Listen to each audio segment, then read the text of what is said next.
Bonjour à tous et bienvenue dans votre émission d'information hebdomadaire Passe l'info. Cette semaine, dans l'actualité nationale, nous allons parler de la loi LOPSI 2, ainsi que du sionisme financé par la laïcité française.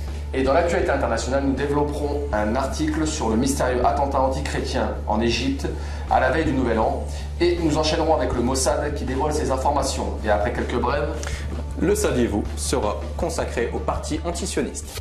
Actualité nationale, la loi LOPSI 2. La loi LOPSI 2 est un projet de loi français qui concerne la gestion de la police et de la gendarmerie pour la période de 2009 à 2013. Ce projet de loi est préparé par les ministres de l'Intérieur Michel Alliot-Marie et Brice Hortefeux. Ce texte présenté par le gouvernement, par le ministre de l'Intérieur Brice Hortefeux, est une grande loi de modernisation de nos forces et de nos moyens de sécurité. Le texte de loi comporte 48 articles relatifs en particulier à la lutte contre la délinquance routière, la cyberpédopornographie, l'instauration d'un couvre-feu pour les mineurs ou encore l'expulsion d'habitats illicites. Il donne également de nouveaux pouvoirs à la police et prévoit d'en déléguer aux polices municipales et aux entreprises de sécurité privées. La loi LOPSI contient comme principale mesure... Alors la vidéosurveillance? Oui, les préfets pourront utiliser la vidéosurveillance, notamment en cas de grands événements publics, comme les rencontres sportives. La loi prévoit de tripler le nombre de caméras, soit 60 000, et de permettre aux services de police et de gendarmerie d'accéder aux images. Les écoutes téléphoniques et mouchards. Dans les enquêtes sur la criminalité organisée, la police disposera de délais plus étendus pour les écoutes téléphoniques. Les enquêteurs pourront placer des mouchards sur les ordinateurs de suspects sous le contrôle d'un juge d'instruction. Les habitats illicites. Les personnes qui occupent des logements vides devront être expulsées. La police municipale. En effet, les policiers municipaux seront autorisés dans certaines circonstances à procéder à des fouilles et des contrôles d'identité. Les données personnelles. L'État peut vendre les fichiers personnels des cartes grises à des fins d'enquête ou de prospection commerciale. L'État qui ne fait pas que vendre les fichiers personnels, mais qui finance les crèches Lubavitch. Alors, la mairie de Paris s'était déjà distinguée il y a quelques mois en attribuant le nom du créateur de l'État sioniste David Ben Gourian à une explanade de la ville. La semaine dernière, 2 millions d'euros de subventions viennent d'être attribués par la ville de Paris à 14 crèches et haltes garderies appartenant à la secte sioniste des Lubavitch. L'organisation sioniste des Lubavitch, dont le siège central se trouve à New York, se masque derrière un habillage religieux et caritatif. En réalité, sa principale activité est de rassembler la communauté juive autour et au service d'Israël. Actualité internationale, mystérieux attentat anti-chrétien en Égypte à la veille du Nouvel An. Les attentats contre les chrétiens se poursuivent. Après celui perpétré à Bagdad le 31 octobre dernier, veille de la Toussaint, un autre attentat s'est produit le 31 décembre 2010 à Alexandrie, en Égypte, devant l'église copte d'El Koudissine. Les médias occidentaux poursuivent ainsi leur campagne anti-musulmane. Examinons cela de plus près. Les prétendus auteurs des attentats portent également une marque trop connue, la Al-Qaïda. Et personne ne se demande vraiment ce que recouvre ce terme. Comme bon nombre de mes collègues professionnels à travers le monde, j'estime sur la base d'informations sérieuses, d'informations recoupées, que l'Al-Qaïda est morte sur le plan opérationnel dans les trous Arad Tora Bora en 2002. Toutefois, je suis bien obligé, comme tout le monde, de constater qu'à force de l'invoquer à tout propos, et souvent hors de propos, dès qu'un acte de violence est commis par un musulman, à force de l'invoquer en permanence, un certain nombre de médias réducteurs et quelques soi-disant experts de part et d'autre de l'Atlantique ont fini non pas par la ressusciter, mais par la transformer en une espèce d'Amédée d'Eugène Ionesco, ce mort dont le cadavre ne cesse de grandir et d'occulter la réalité et dont on ne sait pas comment s'en débarrasser. Tous les médias n'ont que ce mot à la bouche, mais cette organisation a le don de se manifester à chaque fois que les États-Unis en a besoin. Et c'est d'ailleurs le cas depuis qu'Israël voit sa survie dans ce que l'on a appelé le choc des civilisations. Autrement dit, en bon français, opposer les chrétiens et les musulmans pour les pousser dans des conflits sanglants et interminables. Le parti antisioniste qui condamne fermement ces attentats antichrétiens a déjà mis en garde dans ses communiqués sur l'éventualité d'un nouveau 11 septembre destiné à relancer la machine propagandiste sioniste qui cherche à avoir à nouveau les mains libres. Et enchaînons avec le Mossad qui dévoile ses informations. Meir Dagan, l'ancien chef du service des renseignements israélien, le Mossad, a affirmé que le Hezbollah est doté d'une grande force militaire dépassant celle de 90% des pays du monde. Le chef du Mossad a fait cette déclaration lors d'une cérémonie de passation de pouvoir à son successeur jeudi soir au QG du Mossad. Dagan a par ailleurs déclaré qu'une attaque israélienne contre les installations nucléaires de l'Iran était injustifiée à ce stade. Dagan avait déjà déclaré dans le passé qu'Israël ne devait lancer une opération militaire contre l'Iran que s'ils avaient le couteau sur la gorge. Quelques brèves, la délinquance au sein de France 2. Oui, un reportage sur la délinquance diffusé le 16 septembre 2010 sur France 2 a fait un scandale. En effet, les figurants de cette émission n'étaient autres que les employés de la chaîne, photographiés à leur insu. Certains d'entre eux ont servi à illustrer des propos peu flatteurs des minorités ethniques. Et autre forme de délinquance, mais mortelle cette fois-ci en Palestine, où une Palestinienne a été victime des gaz mortifères.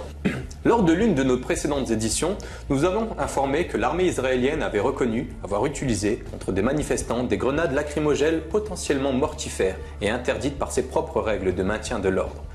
Jawahir Abu Rama, une Palestinienne de 36 ans, vient de succomber à l'hôpital de Ramallah suite à l'inhalation de ces gaz toxiques tirés par l'armée israélienne lors d'une manifestation pacifique contre le mur d'annexion à Bilin le 31 décembre 2010. Jawahir est morte pour avoir refusé la confiscation de 60% des terres de Bilin pour être données aux colons israéliens. Revenons à une affaire déjà relatée dans Passe l'Info, le trafic d'organes au Kosovo. Oui, en effet, le rapport présenté le 16 décembre 2010 devant le Conseil de l'Europe sur le trafic d'organes dont auraient été victimes des prisonniers de l'armée de libération du Kosovo, l'UÇK, a révélé certaines choses. Pendant plusieurs années, des prisonniers auraient été abattus avant que l'on ne leur prélève leurs organes. On ignore quels étaient les bénéficiaires et les partenaires étrangers de ce trafic. Mais le rapport relève cependant que 60 patients de l'hôpital universitaire de Jérusalem aurait eu une transplantation rénale en 2001. Nancy Shepherd-Hughes studies the organ trade and says Israel has become a sort of ground zero for both legal and illegal transactions. Shepherd-Hughes says that as medicine mastered the science of kidney transplant, the numbers of procedures grew. But in Israel, so too did the belief the best way to treat kidney disease was to find a new one. Et maintenant, parlons de l'AIPAC qui confirme l'accès de lobby au secret américain. En 2005, le FBI a accusé un cadre du Pentagone, le colonel Lawrence Franklin, et un ancien analyste du Conseil de sécurité nationale, Kenneth Pollack. Ces deux personnes auraient révélé des secrets d'État à des responsables de l'American Israel Public Affairs Committee, l'AIPAC, qui les auraient communiqués aux chargés d'affaires de l'ambassade israélienne à Washington. Et finissons avec une brève un peu plus légère, une justice à une vitesse. Effectivement, en Suisse, à Saint-Gall, le propriétaire d'une Ferrari a été condamné par le tribunal suisse à une amende record de 299 000 francs suisses, soit près de 202 000 €, après avoir été flashé à 140 km/h au lieu de 100 km/h. Cette somme devra être payée pour la moitié au comptant et le reste sur 2 ans. Il faut noter que le justiciable est un millionnaire qui risque d'être plus prudent à l'avenir. Le parti antisioniste. Comme son nom l'indique, le parti antisioniste a été créé pour éradiquer le sionisme, tout d'abord en France, en Europe, puis dans le monde. Son objectif est de libérer la nation de la mainmise du sionisme, et cela à travers la classe politique, les médias, l'économie, la culture, etc. Il dénonce aussi le racisme de l'idéologie sioniste qui perdure au Moyen-Orient et qui a abouti à la colonisation de la Palestine et qui a engendré la déportation du peuple palestinien. C'est en janvier 2009 que M. Yahya Gouasmi, ancien président du Centre Zara France et épris de justice, a décidé de créer ce parti. Le PAS s'est donné une tribune quelques mois après sa création et fait quelques alliances stratégiques pour une liste antisioniste avec M. Alain Soral et M. Dieudonné Mbala Mbala. Cette liste a été présentée aux élections européennes en Île-de-France. De cette participation, on est sorti, malgré l'absence de médiatisation et d'une première expérience électorale, un résultat de 1,30% des votes, soit 36 398 bulletins antisionistes. Pendant cette campagne, l'amalgame entre l'antisionisme et l'antisémitisme a été mis au clair par M. Gouasmi, son parti et ses militants. En 2010, le parti antisioniste n'a pas présenté de liste aux élections régionales, mais a vu une augmentation accrue de ses adhérents qui ne sont pas restés insensibles au combat pour les causes justes. Le site internet du PAS connaît un développement remarqué grâce à des articles, des analyses, des vidéos, des rencontres avec les principales personnalités antisionistes de France, d'Europe et du Moyen-Orient. Parmi ces rencontres, nous noterons celle avec le premier secrétaire du Hezbollah libanais, M. Saïd Hassan Nasrallah, le dirigeant politique de la branche syrienne du Hamas, Khaled Meshal, ainsi que le président iranien, Mahmoud Ahmadinejad. Il faut savoir également qu'une correspondance entre le PAS et des ambassades étrangères en France est tenue. Comme celle de Cuba ou du Venezuela. Effectivement. Un compte Facebook a fait son apparition avec actuellement 16 500 fans. Et bien sûr, un JT Passe l'Info a vu le jour pour vous donner une analyse différente de l'actualité sous la mainmise des leaders d'opinion et vous informer de ce que l'on ne vous dit pas toujours dans les médias traditionnels. En 2012, le parti antisioniste présentera un candidat aux élections présidentielles et permettra, grâce à cette tribune, de mobiliser de plus en plus les Français autour de la reconstruction du pays qui ne se fera que lorsque celui-ci sera vraiment dirigé par des hommes politiques libérés des lobbies. Parmi ces hommes libres, nous avons M. Yahya Gouasmi, président du parti antisioniste, qui présente ses vœux à la nation pour l'année 2011. Alors 2010, avec ce combat que nous menons, aurait été en ce sens une bonne année. De partout sont arrivés de nouveaux adhérents et sympathisants, indiquant par là que quelque chose est en marche.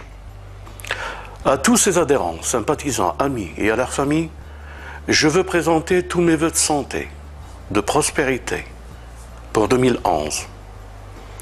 Ce sera une année de combat au cours de laquelle nous ferons franchir tous ensemble une nouvelle étape à notre parti et donc à la résistance et à la cause antisioniste.